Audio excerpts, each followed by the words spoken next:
Hello everyone, I hope you're having a great day. So, it's been a while since I've made anything. I've just been kind of busy with life and whatnot, but now that they're finally starting to release the rules and all the different army abilities, I thought I might as well just jump in and see what's going on. So they're releasing all the Grand Alliance information basically one at a time, starting with Order because of course. So I thought I'd just start with that today and just see with just a broad overview on what they're doing. So yeah, the War Scrolls, they are finally being released. Yeah, they've pretty much been teased for like months now, like pretty much ever since it was revealed that the indexes would be replacing the battle tomes, like way back, like in the reveal at Adepticon, I think it was. But yeah, so the long await is here. I personally consider this the official beginning of 4th edition because now everyone has the actual rules now. We don't have to look at reveals. We don't have to look at early bird commenters giving us little hints here and there. No, the rules are coming out. So basically, Order is the first round they're doing. Just because let's be honest here, Order is the fortunate child of GW. It always will be, always has. not that that's a bad thing. Now I'm just going to also be doing just a broad overview of the various army abilities too, because well, one, everything's available online, so everyone can go look at them themselves, and two, people who probably got this information a lot earlier than me have already been revealing all the War Scrolls anyway, so I don't really see me retreading old grounds really doing anything, and also I kind of want to keep this short because looking at all the War Scrolls for all of Grand Alliance Order, there's no way I can make this video not longer than 5 hours. Oh, who am I kidding? To be closer to 7 by the time I go through everything. So I'm just doing a broad overview to the best of my abilities. Overall, I'd say there's been a lot of changes, a lot of good, but there's also been some controversial changes, I would say, as well. Not that I think that they're bad, I just mean controversial in that they will have divided opinions, but we'll get to those in a minute. Okay, so to start off with, the official poster boys, Stormcast Eternals. So, what's going on with them? Well, let's just get the obvious out of the way. They lost a bunch of stuff. Like, we all knew that. We were all here for the great culling of 2024. Stormcast Eternals, actually, barring, I think, the Beast of Chaos, they probably lost the most units of any army in the game. And yet, even still, I still think they still have the most units out of any army. So that just goes to show you how many models were actually in the army overall, which makes me actually kind of see where GW was coming from, removing so many units. I think we all had mixed opinions on this, mostly negative. I think I was more negative on this, but I'll get back to that in a minute. But due to this especially, this definitely will lead to a certain reduction in certain army faction ability. In that, with the massive reduction in models means there's going to be less flexibility overall when it comes to this army. Just by the sheer fact is you have less things to use. Like there's less models in the unit overall. But I'll get back to that in a minute. Having said that, I will say that from the index alone, however, the faction abilities for Stormcast Eternals are looking pretty solid. They've got some very decent formations. The formations themselves, I would say, focusing more on the sub-factions in the army rather than the different lore storm hosts. Like, for example, instead of focusing on, Hammers of Sigmar or, Hallowed Knights, it's focusing more on this formation's the Warrior Chamber. This is the Ruination Chamber. Stuff like that. I think now that I'm starting to see the other armies, I understand what GW was going for now. They're pushing less the idea of focusing on lore for running faction abilities and focusing more on the actual models in the army. So, you can just run them as Hallowed Knights, but focus the rules on what is actually in the army, like what sub-factions are legitimately in the army, not talking about lore-wise. Personally, I think this is actually a good thing, at least for when balancing the army, but I can definitely see some fluff enthusiasts not liking this, and to an extent, they're not wrong, but that's probably a bigger conversation to have. And also, we also want to mention spells for Stormcast. Very, very good. A lot of utility, a lot of good stuff. Debuffing with damage output, like damage spells, debuffing spells, utility spells, all the good stuff. And even the prayers are good. I actually think they have one of the best prayers going. So that's really good too. Big thing I also wanted to point out with this army that I really liked. I love that GW avoided their urge to just shill the new models, aka the Ruination Chamber. Like, GW has a real problem with this, where they, like, the newest models basically just become the new, favorite child, and every other model suffers. Like, perfect example, last edition, Cities of Sigmar came out, and they pushed Free Guild so hard it was ridiculous. Like, they pushed them so hard to the point where the rest of the book was almost irrelevant. To the point where I'm almost shocked they didn't just take everything else out. So the fact that everything else that isn't Ruination Chamber is perfectly viable in one way or another is a big thumbs up in my opinion. Now, having said the ups, there's the definite downs of this book is this army has lost some flexibility. Namely, the army has lost like 90% of its magic output. In that, like, almost all their wizards were all in the Sacrosanct Chamber, which was removed. Like, they've all been moved to basically like a sub faction index that's going to be removed in like a year. So, as I'm speaking right now, I think Stormcast only have like 2 wizards left in the whole army, and one of them is a unique character. So you're going to really have to change up your play style when you're dealing with things like opposing magic heavy armies. Now, having said that, however, overall, I would say the unit stats in the War Scrolls, much bigger improvement. Like, a common trend I'm seeing across all the armies is that they reduced what the battle traits are of the armies as a whole, or at least for these indexes, but they've upped the utility of the individual War Scroll abilities to pick up the slack. So a lot of stuff that may have been like a battle trait ability got moved to a War Scroll that was using those battle traits anyway. Also, finally giving, universal 3+ saves to everything. Big thumbs up right here. Honestly, I would say overall the unit stats got better overall, and so did the unit's abilities. Even if I feel some of maybe some of the more spamming damage output things have kind of been removed, but that's a thing that's a thing across all armies. That's not unique to Stormcast. Now, having said that, however, this will need more playtesting. Just from how I'm looking at things on paper, I'm not entirely sure if the damage output has gone up or down. My instinct at the moment is down, because this is a common trend I'm seeing across all armies. They're kind of dialing back. They were kind of dialing back the damage output on a lot of things, but upping the durability of a lot of things, which are basically exemplified in Stormcast. Because, like I said, they finally gave everything a 3+ save. Congratulations on that. Having said that, also another thing that will definitely need play testing is how the internal meta will work, because even with all the different models that were removed, there's still tons and tons of models in this army, and it will take a little bit of play testing before we figure out what is actually the meta with this army as a whole. Now on to what is arguably the secondary poster child of Age of Sigmar.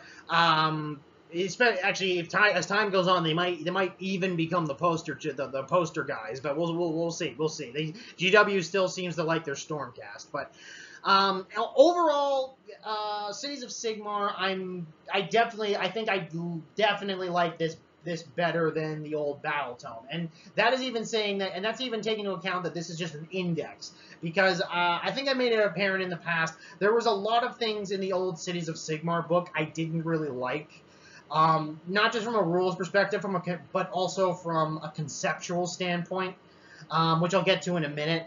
But one of the biggest ones was definitely, this book is definitely less quote-unquote racist as the old book. GW, again, like I mentioned, because they were pushing Free Guild so much, because they were all the new models, they made the different sub-factions within the Cities of Sigmar so separate that in the last book, they might as well have just been in separate books. Like, the unit abilities and spells and and different battle traits, they only affected certain, like, one racial group of humans, Duarden or elves, to the point where, like, I honestly think Orc War Clans last edition had more integration than they did. Like, it was honestly insane. Now that they're no longer, trying to push the free guild to such a ridiculous extent, they finally, allowed for some more integration of rules and giving the other sub-factions some wins. And by that I mean they actually seem like they put thought into the other sub-factions. Like, the other sub-factions were so auxiliary regulated that to the point where I honestly didn't even know if you could actually run in, like, non-free guild armies and just not get tabled by turn 3. So I really like they finally put some more thought into this here too. The battle formations are okay for Cities of Sigmar, but you've probably also seen some people comment on them that, for the most part, they're not the best. A little too much only work on first turn for me. Obviously, do what you do, but I think if there's one thing I think they phoned in a little bit in this book, it was the battle formations. I think a little bit more thought could have been put into them. Overall too, looking at the different units, sorry, while definitely not to the same extent of Stormcast, they're definitely more durable overall as an army than they were in the last edition, but might be lessened in offense. And you know what? I'm just going to come and say, no, they've definitely been lowered in offense in a lot of cases. Like, a lot of their ability, like, a lot of their, mortal wound output has been removed. A lot of different ways they could do, like, the spam. Their shooting has been dialed back. There's definitely been, there's definitely been more ideas around the idea of like, castling over charging. So yeah, while obviously we'll need to get some more play testing. I hope that this isn't a case where they're all anvil and no hammer. I hope that doesn't end up being the case. And again, just by even cursory glances of Cities of Sigmar, I think you'll probably notice is, again, this continues the trend where the War Scrolls are definitely pulling more of their weight for the overall unit. Like, the heroes in Cities of Sigmar are going to be very, very important, even more so than many other armies. Because, like, a lot of units, if they don't have their heroes, they're in real trouble. Like, Free Guild need their marshals of all varieties. Duarden, Dispossessed, they're gonna need their priests. They're gonna need that rune priest. All the elves there, they need their spellcasters. Don't unless you're going for like a special gimmick list, like maybe like trying to go all monsters or all steam tanks. Expect to have multiple heroes on the table. That's kind of a given. Now, some of the negatives. Really was sad we lost a lot of the fluffy Underworld warbands. I thought they were definitely one of the more interesting ones. Cities of Sigmar was not, even though, ironically, even though people thought they'd be the ones that would lose the most models coming into the 4th edition, they actually ended up faring quite well, actually. Besides maybe losing some Underworld warbands and maybe a couple of other fine casting models, they really didn't lose anything, at all. I didn't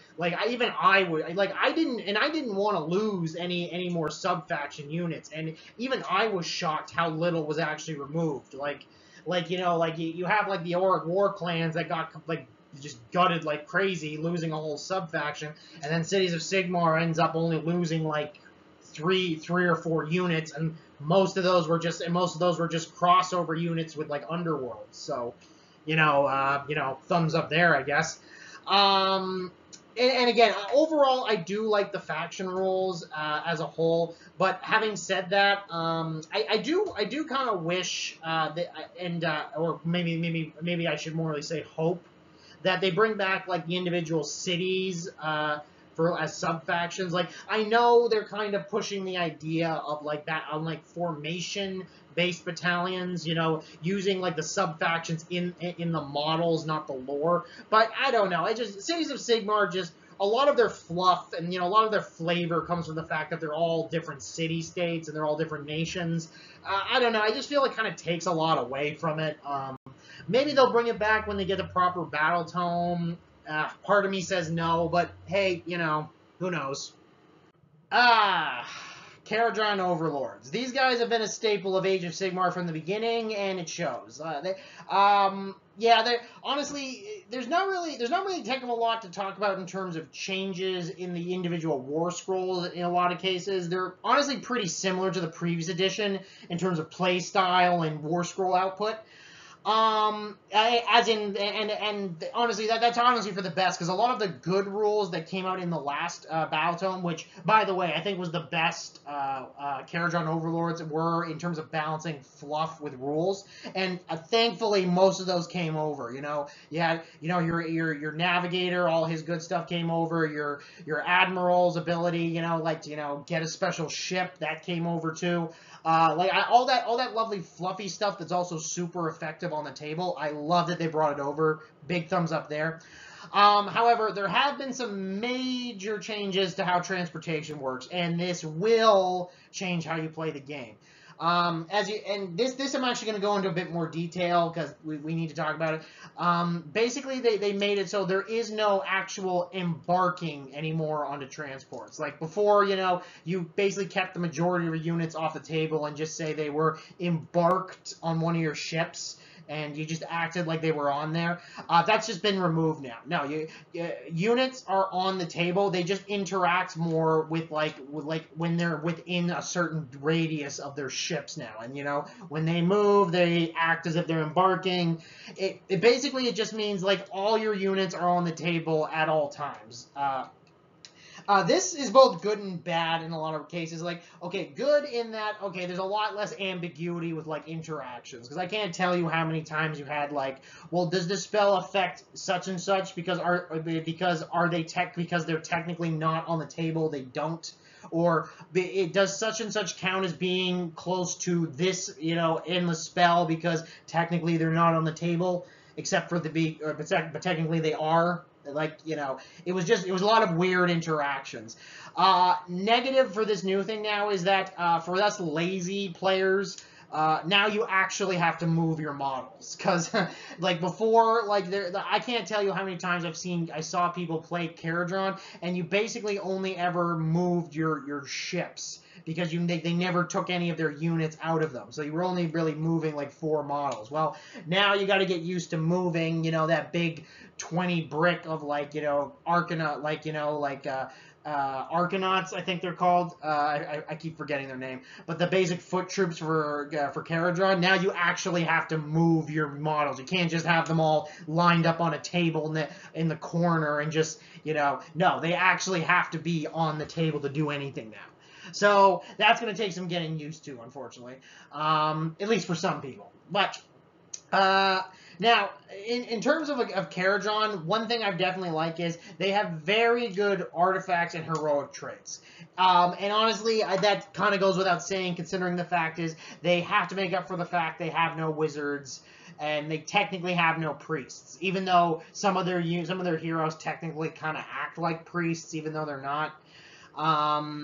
So basically what it is that instead of having using the simple wizards, they just have really good artifacts coupled with very unique inbuilt war scroll abilities. You know, you have their Aether Chemist, they have their Etheric Navigator, they have their Code Write. They all have like inbuilt very special rules that basically pick up the slack for the fact is you can't really spam spells and prayers like a lot of other armies can. And honestly, now I'm not saying, now having said that, I don't actually think they have the best artifacts in the game, because I feel like certain like individual artifacts, for example, in other armies are better, but I think overall they're very, very solid. Don't exactly love that they're all once per battle, but maybe I think that's because you have a way to get an additional artifact to an additional hero. So maybe they thought that was for like balance reasons, I guess. But one good thing that actually did come with this army is you have more ways to deal with wizards than ever before, and spells in general. You know, you've got special artifacts for dealing with them here. You have certain units. You have certain units that directly can just add, like, you know, unbind spells. And also, big spoiler right here, you can actually, there's an upgrade you can give your Ironclad that just basically makes it a wizard for unbinding. So really good innovation right there. So if dealing with spells and wizards in general was one of your biggest turnoffs for Caradrons in previous editions, well, they've really gone a long way to rectifying that. So that's a big plus in my book. And again, as I mentioned, the Caradron Overlords definitely have shown the trend of War Scroll rules carrying the army to, you know, make up for the fact that they don't really have a ton of faction abilities. Like, as you probably are reading from Caradrons, like, pretty much their entire battle traits are just based around how their transport abilities work. So obviously, their individual heroes have to pick up a lot of slack in terms of, like, their, you know, their battle traits in and of themselves. Because of this, once again, Caradrons, I feel I think this edition, just from cursory glance, you're probably definitely going to need a lot of heroes on the table. Maybe in previous editions, maybe you can get away with, like, not bringing a lot of heroes and just relying on just, like, your ships, etc. No, I think from like similar to last edition and last edition's Battle Tome, I think that your hero abilities on the War Scrolls are good enough that I think you should prioritize bringing at least a few heroes. But that doesn't mean you should discount your ships. No, definitely you want to be bringing ships. Don't leave home without at least one ship. And also just for bringing on to that here, boats are still very, you know, your sky vessels are still very important when it comes to your army. But you're definitely going to have to relearn some abilities as well. Like, for example, you know, how transportation works now, because there's a little bit of trickiness into it that, okay, yes, you can bring, there's a maximum amount of models you can bring, but you can bring multiple squads. But even if you can bring multiple squads, there's still an upper limit to how many models you can take. So be very cognizant of that. And also, there's also been some change-ups to how some rules rules interaction between boats and regular, like, skyfarers are, you know, just your regular infantry. So definitely, I would definitely say read through how the rules work on your boats and how they interact with your troops, because there's definitely some little rules that can trip you up. I'm not going to go into all of them here, but you'll pick it up fast once you get the nuances. Now, in terms of what do I think this army is going to be, well, we're definitely going to need some play testing, but I'm kind of my knee-jerk reaction is I think their shooting has been somewhat reduced. Like, I'm seeing definitely, you know, some reductions in, like, maybe some ranged here or there, and maybe some reductions in, like, you know, some of, like, the overall shots you can get. Like, for example, your Grundstock units, I think there's been a reduction. I have to look up the old War Scroll, but I think there's been some reductions on like, your Grundstocks and, what the heck are they called? Thunderers, yeah. I think your Thunderers have less overall shots. I think Sky Wardens maybe have gotten a slight nerf. I'm not sure.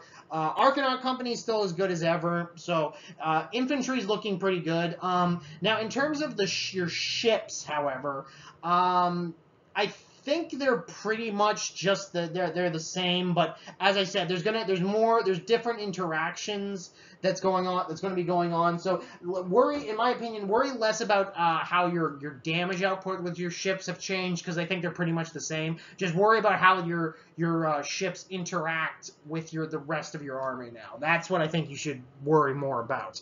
And again, this will probably need some more play testing, because it's kind of hard to tell that kind of stuff just by reading War Scrolls. Fire Slayers. Overall, a very well put together army. I know overall Fire Slayers get a lot of grief because they don't have a ton of units, but GW just seems to always know how to take what few units they have and just make them just that much better.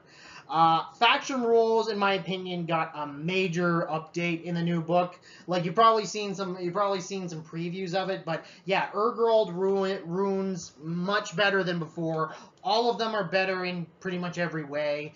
You know, you've got strong heroic traits. You got awesome prayers that are both that, you know, they're debuffs. They do, you know, they help your squad. They debuff your enemy. They make your units better. Great prayers, and also I would say great formations too. Like some previous armies, like Cities of Sigmar, formations were a little bit iffy for me, but these formations I think are really good. I don't really think there's one that's bad. Obviously, there's some that you might consider better than others, but I think all of them have use.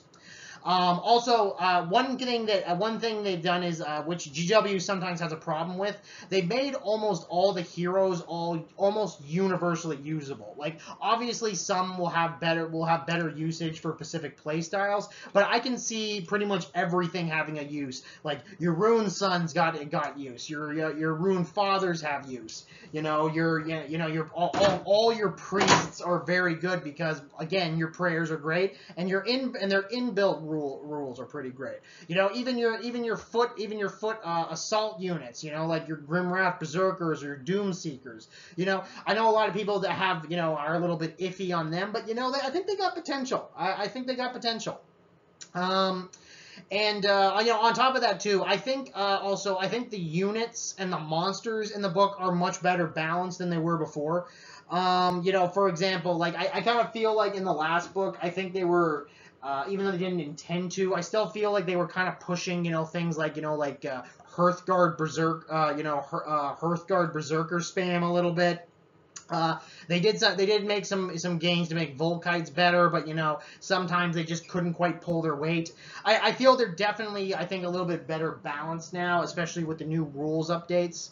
And also, again, too, monsters much better in this book. I feel they were great in the last book, but I feel like they were in the last book. They were just a little bit too dependent on their faction abilities. You know, like getting their mount traits. They needed their mount traits. They needed like certain specific lodges to really make them good. I feel like they're just more their inbuilt War Scroll abilities carry your Magma Dross more than they did before. But maybe I'm wrong. Maybe they're worse. We'll find out. We'll find out soon enough. Oh, and also too, the changes to invocations I feel are really great too. The fact the fact that you basically just get a brand new monster with one of your invocations is just with the Infernoth, I think it's called, is just really good. And again, because of the Fire Slayers faction terrain giving a bonus to prayers. Getting your invocations off now, I think, are just much easier than compared to a lot of other armies. So, yeah, again, really, really well put together overall as a book so far. Now, having said that, the army's not perfect, unfortunately. They're still lacking in model count. In that, that's actually two. There's two meanings behind that. One is the army's still kind of elite. You can definitely kind of lean towards hordes, but you're definitely going to probably have a lower model count than a true horde army. So you know, don't be throwing units away. The second one is just you still to this day don't have a high selection. Like you have like one of the highest densities of heroes in the game, but you have like so few actual units. Like GW, if you're hearing this, I'm begging you, you need to expand this line. You expanded the Iron Jaws, and you did a good job there, so I know you can do it. You're running out of excuses not to update the Fire Slayers. I mean, seriously, I think they're still using units from the first edition. You gotta, like, by that I mean the majority of their units that are not heroes are from the first edition of the game. Like, it's been we're approaching a decade now. You're running out of excuses. Also, again, they're still Duerden or dwarves to the old timers, you know, like they're still slow. You're gonna have to, you know, use abilities to get them up the table. Use that deep strike ability. Don't be shy.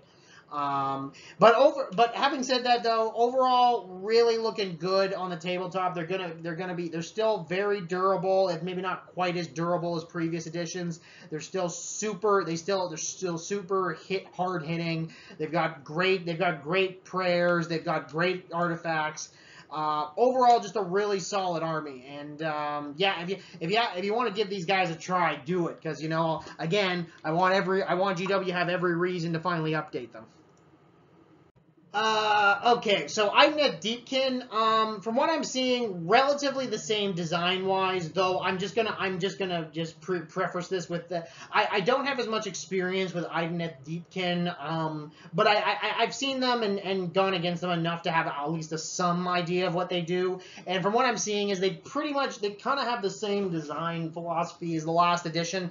Maybe there aren't, they're still, the Deep Strike army that relies on the tides of death. Every battle round something new happens. Maybe their tides of death, I feel, maybe have been toned down somewhat. But maybe I'm just thinking that because they've changed some stuff. Again, I'm not super familiar with the army. I do think there's going to be better balancing overall between cavalry and non-cavalry, because one of the big problems with Ideneth since basically their introduction is that their cavalry was just always just so darn good. Like, everyone was just spamming that at the expense of everything else. Like, there was always that age-old question, why am I taking X blah, blah, blah instead of, more eels, no more, your eels were just so ridiculously good that, just like, if you weren't spamming them, you were probably losing, because all your thralls, Namarti thralls, etc., they just kind of sucked in a lot of cases because they were just so fragile. But I think we might be seeing a better balance going forward with some changes up to their cavalry, but we'll see. Maybe it'll still just remain eternally locked to cavalry spam. Now, having said that, still a very fast army, and especially compared to some armies that have seen like reductions in their move traits. I'm not really seeing too much reductions in movement for Ideneth, so still very fast, still very hard hitting. Still kind of fragile in a lot of cases, so keep that in mind. Again, I think we need to see more play testing on them, because they don't. I'm not really seeing enough differences between the index and the last battle tome to really say what's going to happen in the new edition. To be perfectly honest. Now, Lumineth. Lumineth, I think I've seen some positive changes for them, but maybe not positive if you play them, but if you play against them, you definitely will. Overall, the book, as always, is looking good. GW has and probably always will love their Hish elves, their Lumineth, etc. Yeah, like as before, very high wizard density. Numerous abilities to boost durability throughout the army. I think one of the highest densities of ways to get wards, I think, out of all armies. Very good magic dominance, but I think overall, I think they're going to have less magic dominance in the past. While they definitely have one of the higher concentrations of wizards in the game, there's definitely less, gamey ways to play them. For example, Teclis has been taken down a notch. Some of their spells that were maybe people didn't like in the last book have been removed. Some of their ways of, kind of gaming the system has kind of been taken away. That whole you attack immediately after has been changed up. No shooting. No, like some of their previous things, like shooting out of line of sight's been been tweaked. Just a lot of things that, while I don't think it will make the army worse, it just makes them It just makes them less feel bad to play against. Because I do know that people could get a little frustrated with Lumineth, because it kind of felt like at times that they were just cheating at times, because they just ignored certain phases and, just kind of like had it was almost like they were playing their own game at times. So I'm glad they kind of tweaked the army around a bit to bring them more into line with, other armies in the game. One big thing that I was really hoping for and did happen. Shooting will definitely be less oppressive because their sentinels have been finally nerfed properly. So I'm really glad with that because I can't tell you how many times I hated seeing Lumineth, which was basically just at times Codes techless with 30 sentinels. I just really hated the mono build it encouraged. So I'm glad they changed that. And also I also do like that they're focusing their battle traits around the various unit types, like the various temples, like the Alarith, well, I forget some of the names off the top of my head. I always have trouble pronouncing them, but but basically essentially the army around the various temples of there's gotta be I gotta remember at least one. What was it like? Alarith, yes, the Alarith, stuff like that. Like basically the idea is that every time they get you get a new battle round, you pick a different temple that's basically to be the focus, and they get a special ability, and all the formations. Somewhat uniquely to this army, they basically don't really give you like a unique ability. They basically just let you use another facet of war, that's what they're called, at the same time as another. So I really actually like that because it's very easy to remember. Like, you don't have to memorize a whole new rule. You just have to remember, okay, I'm using this facet of war plus this facet of war at all times. So that I really like because it encourages you to make fluffy lists, but it's also really really narrows down the bookkeeping. So that I really do like. I actually hope GW does more of that in the future. Now, having said all that, I do have to bring up some of the cons of this. Uh, Basically forcing all the battle traits around the idea of temples. I do wonder if this will just basically encourage mono building, or if mix and matching will be the new thing going forward. This one more than a lot of other armies. I'm kind of curious how the meta ultimately goes around because a part of me is kind of leaning towards, I think this is probably going to encourage people to just focus into one temple because some some of them, like for example the Alarith temple, I just feel is just so good in a lot of ways. It just helps with durability so much that I can just see people focusing heavily into that. But we'll see. I do hope though that we don't see any more Hurricanum Temple. Am I pronouncing that right? I don't know. I just hope we don't see any more of that Hurricanum Temple spam because that was a little annoying. Because this army was bad enough with shooting with just the Sentinels, but then they brought in a whole bunch of other stuff, and then it was just shooting galore. I really hope that doesn't become a thing. And having said all that too, I won't disguise the fact is, I am saying all this as Alara Temple is my favorite of the bunch. Both from a lore perspective and a rules perspective. So that's just why I personally think that they'll probably be the big thing. But we'll see what happens. Like maybe I'm wrong. Maybe mix and matching will just become the norm going forward. But I'm really curious how this army develops when it gets its battle tome. So, Daughters of Cain. Their battle traits got somewhat of a makeover, I guess, kind of. The blood rights, I would say, definitely got toned down. They function exactly the same. It's just I think the bonuses you get are a little bit reduced than they were before. Maybe someone might disagree with me. I think maybe some people are saying they got better. Some people are saying they got worse. I don't play this army enough to know either way. From a cursory perspective, I'm gonna say they got toned down, but what do I know? Overall, the spell lore is looking really good. They got a really good selection of stuff that hurt the enemy, buff you. Mind Razor stayed, surprisingly. That was honestly in my opinion, that was one of I think one of the best spells in the game in terms of it buffing damage output. I honestly thought maybe they might even remove it, but I guess not. And also good prayers as well. I think actually Daughters of Cain are actually between the actual prayers that they get, in addition to all the ways they can actually buff prayers in general. I actually think I think they actually have one of the best pre-centric armies in the game, which honestly makes sense because one of the whole shticks with their lore is that they're a deeply religious society, and so it honestly makes sense. It also doesn't hurt too that again they have some really good prayer lores. Like good ways to buff your own stuff, and also, like debuff your enemy, so that's all good. But I will say though, really good idea making the unlimited prayer. Like just making it so it affects the blood rights table, because I always feel like whenever you have one of those abilities that gets gradually better as the game goes on. My biggest caveat with those is that you're always assuming that you're going to last until the final battle round. Like a lot of times you might play games and you don't even get past the second or third battle round. So you might play your whole career and never get all of them off. So the ability, to jump ahead on the table, I think that's a really good thing, because at least you get to experience all your actual rules, once in addition. That's all I'm saying.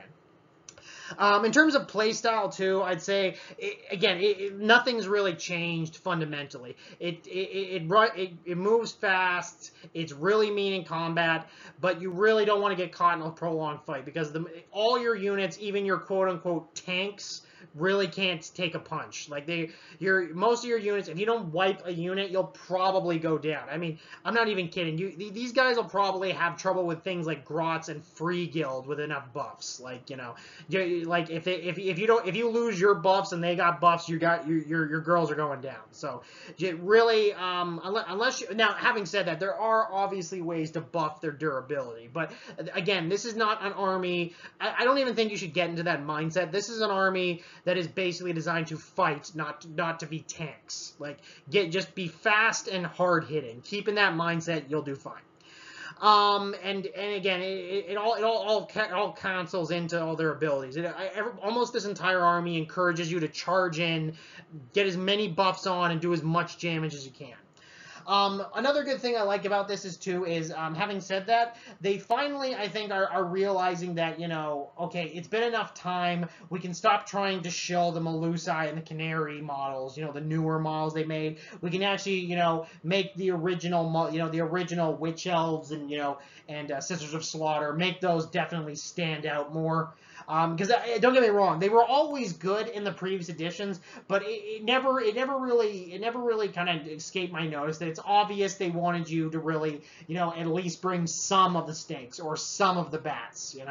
I feel like that's kind of dying away a little bit. They're making all the sub factions. They're legitimately good if you only want to bring them.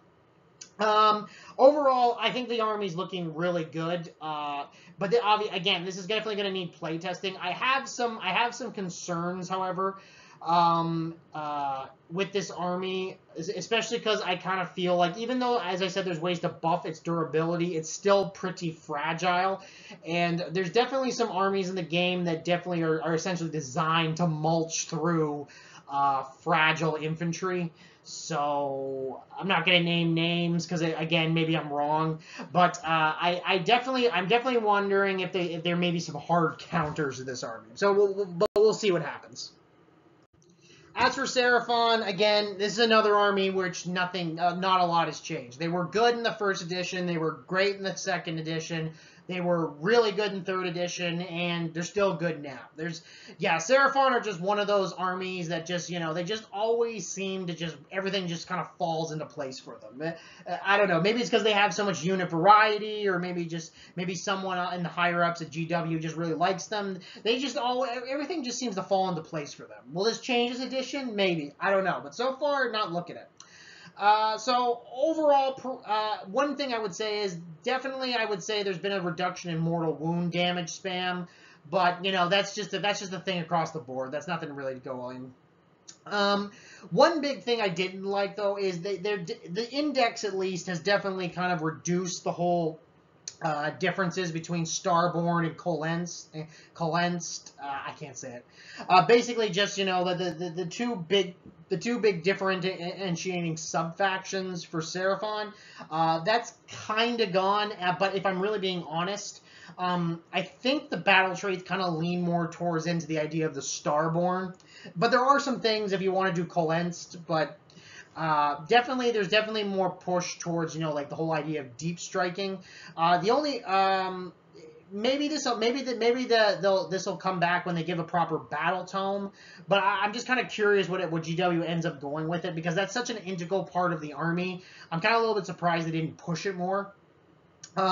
Still great selection of spells, as always. In fact, actually, one of the few armies in the game that still has multiple spell lores, obviously. Also, ironically, that's actually one of the main things that differentiates the two big sub-factions of Seraphon, is that there's two different spell lores, one themed around the Starborn, one themed around the Colenst, the Colenst. Oh my god, I can't, excuse me, I legitimately can't say it. But that is actually like, ironically, that is how they did. I was expecting like maybe their artifacts or maybe their battle traits would push it more. No, their spells more than anything, from what I'm seeing, kind of differentiate the two. And besides that, also, yeah, like we've seen before, really strong War Scroll abilities. Overall, not really that different than before. If you're familiar with the 3rd edition War Scrolls, you're pretty much familiar with them. In fact, actually, I would say one of the armies that went through the change with the fewest number of changes, in my opinion, because the War Scrolls don't really look that different. Obviously, there's been a few tweaks here and there, and maybe some stat changes, and maybe a few different, ability additions. But overall, I'm not really seeing a ton of change. Like, I think that just goes to show like how well done they did the last iteration of them, and just like they probably just thought, what, these are fine. Let's just keep them. If I was a betting man, however, I actually think Cavalry and Monsters will be very powerful this edition, just based on the index.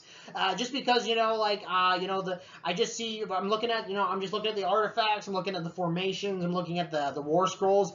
Their monsters are looking pretty solid. Like their Carnosaurs are still deadly. Their Stegodons can still be an army if you want to push it. And their Cavalry, their Cavalry is all looking pretty juicy as always, even though it's somewhat limited if we're being perfectly honest, but still. Now, having said that, do I think infantry is bad? No, not at all. Their infantry, I would actually say, is very, very good. Their elites and infantry, if you want to go all in on that, go crazy on that. But I think their monsters and their cavalry, like Agrodons and geez, what was the name of that? What was the other one? Raptidons. Yeah, I honestly think we could see a future resurgence of cavalry and for Seraphon, but who knows? We'll see where the meta ultimately falls. So what else did I say? Well, yeah, artifacts are good. Spell lores are good. Obviously, like the spell, you got 2 spell lores to play with, and on top of that, you also got a bunch of spells between the Skinks and the Slan. So yeah, again, the Slan, the Seraphon have always been good with spells. Always will be. I'm still a little bit surprised that GW at this point still hasn't pushed prayers more when it comes to the Seraphon, because I don't know, like I always kind of felt like they kind of had a very religious aspect to their society. I kind of just maybe there's like a lore reason for that. Like I guess like actually yeah, I guess there is kind of a lore reason, but I don't know. I just kind of feel like they just push wizards like harder than so hard that maybe they could push priests a little more. But anyway. But another big thing that this army may have, and now I say this as a problem, but some people might see this as a bonus. They have the same problem that Stormcast have, is that they have a lot of units. Like, Seraphon are still one of the highest unit count armies in the game, and you're gonna, you're gonna come to, there's gonna become a point where you're gonna want to bring so many units, but you just can't fit them all. And because of this too, it's probably gonna take a minute before we really see where the meta drops, because there's just so many combos. So again, Seraphon are gonna be an army I'm gonna watch closely just to see where the overall meta drops. Okay, now lastly, we now have Sylvaneth. This is another army I don't have a ton of experience with. I've played against them, etc., but I've never really used them. So let's just get the bad part out of the way quickly. They've lost some movement shenanigans. That's basically the abridged version of it. And perfectly honest, I kind of saw this coming. The movement abilities of Sylvaneth in the last book, in my opinion, were honestly some of the best in the game. They had so many ways to like jump out of combat, move around the board, do weird stuff that no other army could do, that even though they weren't like overpowered, they never really dominated the meta. They could at times, I could definitely feel like they could be a little bit annoying to play against. So I'm not surprised GW kind of like toned it down quite a bit. On the plus side, their spell lore is looking really good. However, there is one caveat to that. A lot of their spells that are remaining, because again, spell lores have been reduced in size, they're very dependent on your Awakened Wieldwoods.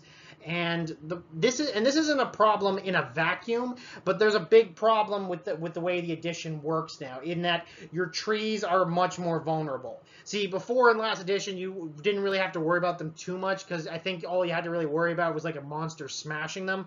But there was only so many times you could do that monstrous action in a game at any given time. Now they're fully killable by anything, and a savvy opponent who knows that how your healing abilities works, how your spells work, how your movement works, they're going to start to focus down your trees as quickly as possible. And in the new book, there's fewer ways for you to bring them back. Like, I think there's only really like one spell that brings them back. So you really got to be you actually got to be a little bit more strategic on how you protect or place down your woods, because losing them is a bit of a kick to the shins, because a lot of your stuff is dependent on them. War Scrolls, again, looking really good. They're kind of going with the overall trend, getting a lot more durable, but maybe getting less damage output-y in some areas. But still, the army is overall, I would describe as strong, fast, and a lot of healing abilities. Like, a lot of healing abilities. Yeah, no, like, I think actually more so than the last book. There's so many ways now to heal units, like with inbuilt spells or just inbuilt abilities. There's just so many different ways that Sylvaneth can heal in any given battle round that I would honestly consider this. I'm kind of debating whether to call this an attrition army. Because I don't know if healing is really a good way to create an attrition army, because again, your units have to survive in order to heal. So I don't know. I'm not. You know what? I think I'm not going to call them that, because I don't think they're innately durable enough that they want to be in combat forever. But let's not discount the fact that their healing is very good. Like, arguably, they might have the best healing in the game overall. Like, I know some other armies, like Tragos and like maybe some select units like Hydras maybe have better overall healing. But as an army, an overall army healing, like army wide, I think they have the best overall healing in the game. Monsters and cavalry are looking real good. Your beetle riders are looking pretty solid. All your big trees, your tree lords, your spirits of Durthu, Alarielle herself, all looking good, all looking spicy. All monster lists are going to be perfectly viable, definitely more so than some other armies. And also a lot of more definitely looking good for range too. Like Sylvaneth have finally come around with range, like shooting is going to be I think is going to be really good this edition. I still think this army is definitely more close combat focused, but you have a lot more things to work with shooting this edition more than any. Again, I'm not as familiar with this army, so I don't really know what else to say. It's going to need some play testing. I personally, if I'm a betting man, I think we're probably going to see a lot. I think this army is gonna start to focus around their movement and their hitting power, like and coupled with their healing. Like for example, they're gonna want to charge in, do a bunch of damage, get out, and then heal, and then do it all over again. I think that's probably going to be like a core strategy, but let's see what happens. So overall, final thoughts. Overall, I'm actually okay with all these. Yeah, no. I think as far as indexes go, these are honestly pretty solid. None seem too ridiculously overpowered compared to the others. None seemed too underthought compared to some of the others. I know some people might have some issues with some armies in the other Grand Alliances, but as far as order is going, I think they put more thought into than most with each of the armies. Now, obviously, I personally think some armies might struggle more than others. I'm not going to say it because I don't quite have enough information to give definitive answers. But I think overall Grand Alliance order is looking pretty solid, which I think is a very important thing because remember, some armies might have to go years before they get a proper battle tome. So these are basically these index rules are going to be the rules some people are going to have to use for the foreseeable future. So you want them to be at least, usable, competitive, and, gives you plenty of stuff to work with. And I think as overall the indexes, I think they do that, at least for Grand Alliance order. I do feel that some armies are definitely going to need some play testing before we know, because again, some of this stuff is really hard to visualize just on paper because so many more nuances come up on the tabletop, especially this edition, which is more reaction heavy than ever before. Yeah, anyway, I hope you stuck around to the end, and I hope you liked what I had to say. I give order Grand Alliance indexes thumbs up overall. Yeah, some things I would have changed, some things I was surprised by, but overall I'm happy with the overall results. So anyway, thanks for sticking around, and have a nice day.